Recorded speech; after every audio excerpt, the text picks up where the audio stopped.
Finally, after 3 long months, I ended up in Geelong, Victoria. I still remember the day I landed at Melbourne Airport. The cool air, the sense of peace and pure joy all around me. From the airport, 2 gentlemen picked us up and took us towards Geelong. One of them was a very funny and kind man named David Moore. May his soul rest in peace. He was a generous man who left a lot of memories with us, but sadly he is no longer with us.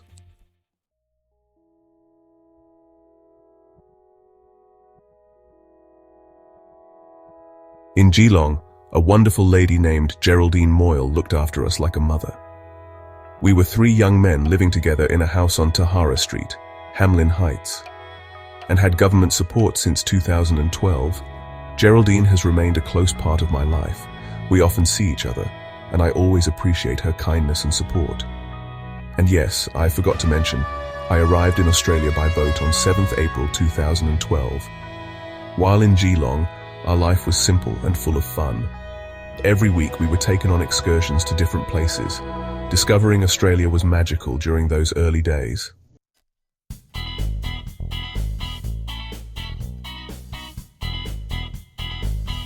One day at home I tried cooking for the first time. I poured oil into a frying pan but forgot about it while wearing earphones.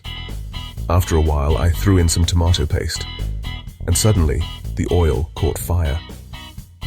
The cabinet above caught fire too, and the whole house filled with smoke. Somehow I managed to put the fire out, a lesson I'll never forget.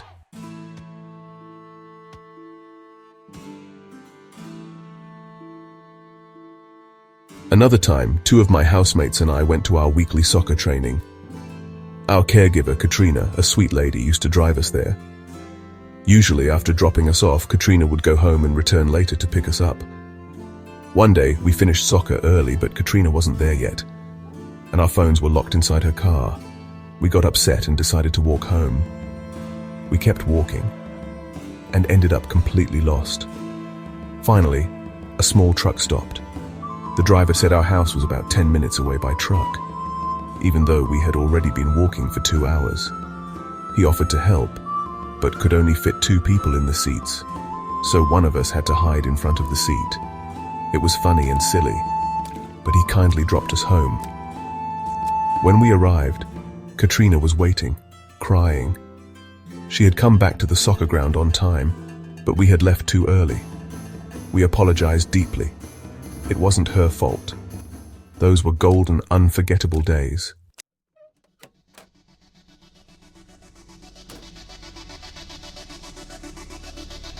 After a few months, I moved to live with my uncle in Dandenong. I started attending a language school in Noble Park, and later went to TEF in Dandenong. Unfortunately, I couldn't join high school due to age restrictions. I was turning 18. For 1 year, I completed Certificate 2 in English. After that, I worked random jobs around society.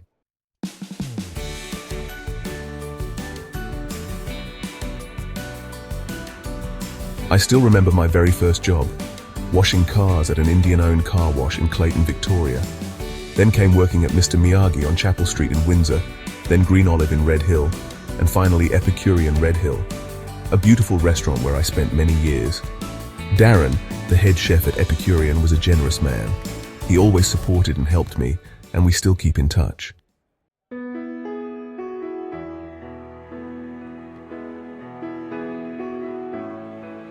At the end of 2014, I went back to Pakistan to visit my family for 2 to 3 months. After returning to Australia, I applied a few times to bring my family here, but my applications were rejected. Eventually, I gave up trying. Meanwhile, back in Australia, life moved forward. I randomly worked for tiling companies.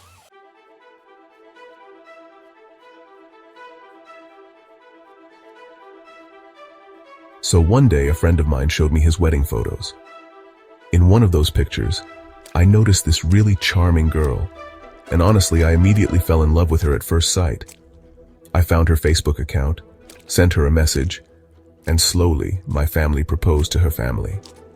After 17 months, she accepted.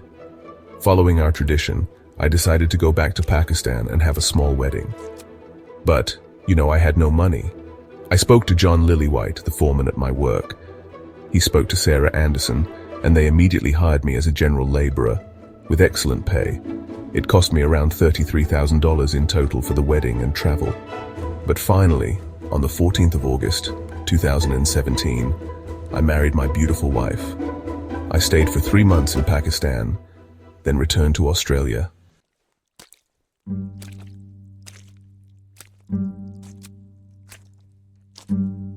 In September 2017, my mother sadly passed away. 4 of my younger siblings, all under 18, were left alone. I quickly moved them with my wife and in-laws, then came back to Australia to work. I resumed working for Anderson Construction.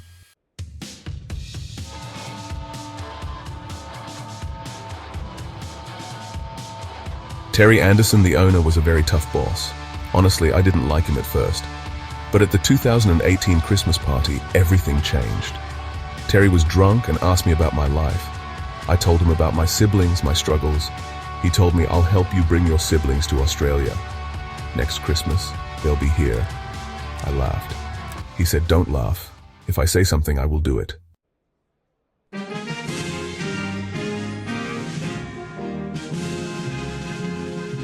After Christmas, John Lillywhite told me that Terry wanted me to call a migration agent named Rodney. So I booked an appointment, but Rodney charged $495 per hour. I just couldn't afford it. Then Terry said, "Don't worry, I'll help." Terry and Sarah wrote a really powerful support letter for immigration.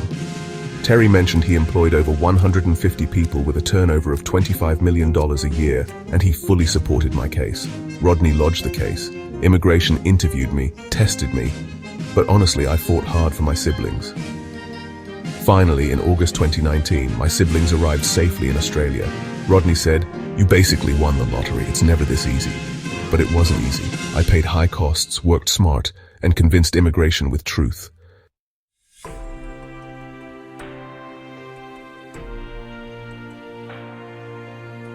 After my siblings arrived, life just became extremely tough. Imagine this. At 25 years old, raising 4 kids all alone, waking up 5:30 a.m. and start work at 7, doing carpentry apprenticeship, doing Uber Eats deliveries till 9 p.m., and then coming home to cook, clean, and care for everyone. I taught each sibling to drive, spending over 120 hours with each of them. My youngest brother had a neck problem. He couldn't hold his head straight. Kids bullied him. I fought doctors at Monash Children's Hospital until finally, after a huge effort, he got surgery. It cost me around $12,000, but it was a big success. In all this hardship, COVID-19 arrived. Travel was restricted. I couldn't see my wife for 5 years. I faced massive emotional, financial, and physical challenges.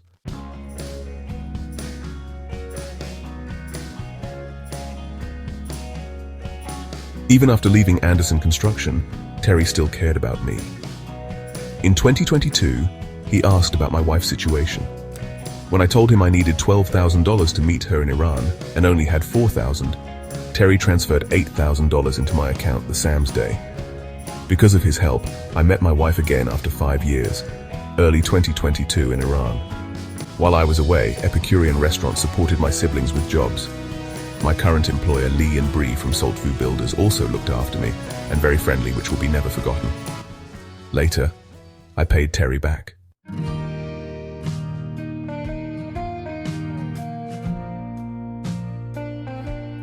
In May 2024, I finally got my wife's tourist visa.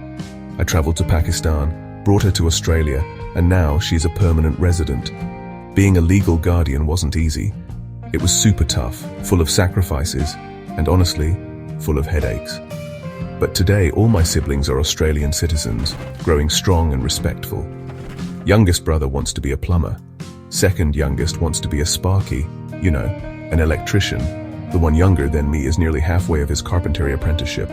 But my beautiful sister came to this country without knowing a word of English in 2019. Now, she is achieving very high scores at school and studying hard. She's in year 11 and is determined to become a dentist.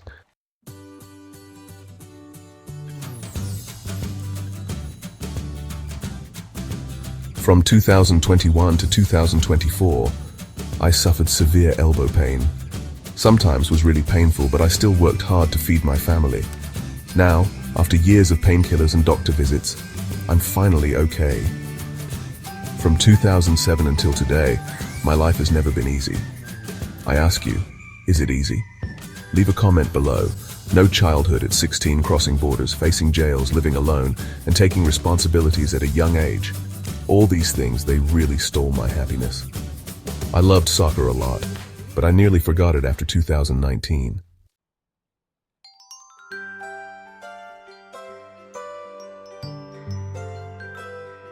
Despite everything, I am deeply grateful to life and to Australia and its people for letting me to live peacefully in this country.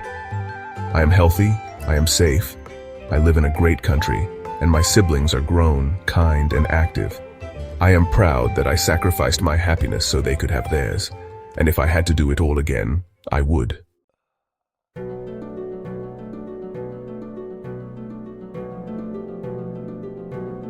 Before closing this chapter, I want to say from the bottom of my heart, thank you to the amazing people who helped me along the way. Terry Anderson and families, John Lillywhite, Rodney Calhame, Darren from Epicurean Lee and Bree, Geraldine Moyle. Your kindness, guidance, and belief in me became a part of my journey forever. I will never forget what you have done for me and my family. Please share your thoughts about my history, and thanks for your passion.